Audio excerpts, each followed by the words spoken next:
Here is how to set up a Verizon Wi-Fi extender so it connects to a compatible Verizon router or internet gateway and expands Wi-Fi coverage to weak signal areas in less than 3 minutes.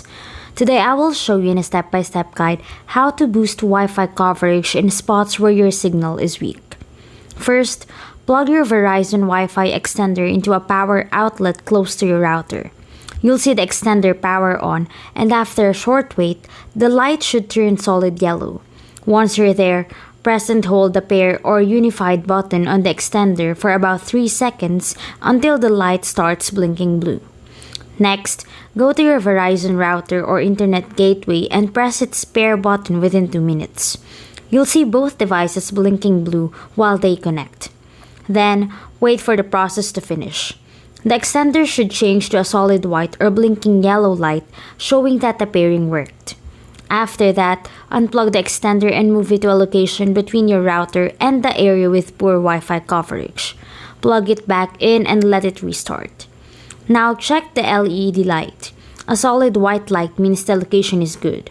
Fast blinking yellow means it's too close to the router, while slow blinking yellow means it's too far away.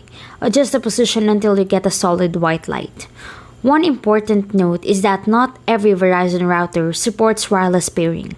Some models need an Ethernet or coax cable for setup, so don't worry if your version looks slightly different. If you don't see this option, there's another way.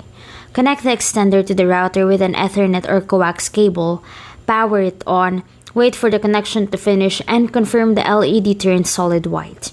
Leave the cable connected if your router requires it, then test your Wi-Fi signal.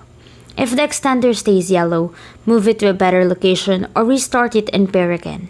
If it doesn't copy your Wi-Fi network name, reboot the extender and repeat the setup process.